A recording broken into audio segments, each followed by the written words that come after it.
С 20 века во всем мире установлена обязательная традиция – каждой стране иметь свой флаг, герб и гимн. Отношение к этим символам – это отношение к самому государству, а оно должно быть уважительным.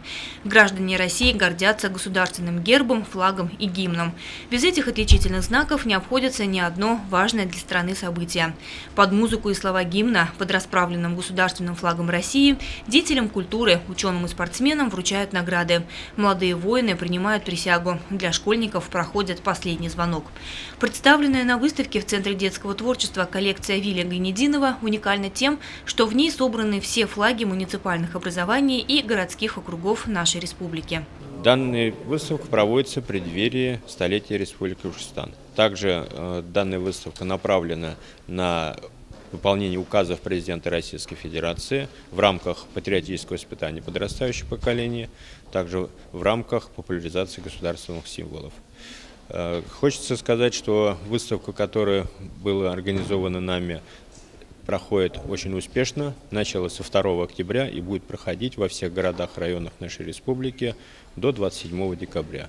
Так же, как государственная символика отражает нечто значимое, мощное, олицетворяющее страну и самобытность, славную историю и подвиги народа, так и символика городов и районов Башкортостана отражает то, что характерно для каждой конкретной территории.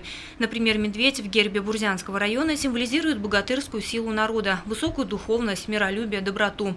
Золотой цвет элементов герба, цвет солнца и меда, является символом трудолюбия, богатства и процветания.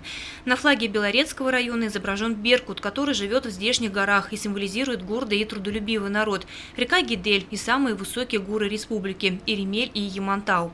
На флаге Сибая же зеленое поле в виде силуэта гор обрамлено золотым национальным орнаментом Кускар в знак расположения города на исконных башкирских землях. Включение в композицию флага силуэта гор показывает, что процветание Сибая связано с горнодобывающей промышленностью.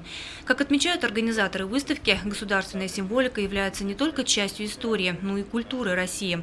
Понимание неповторимости и богатства культурных традиций, гордость за свою страну играют огромную роль в становлении личности каждого из нас.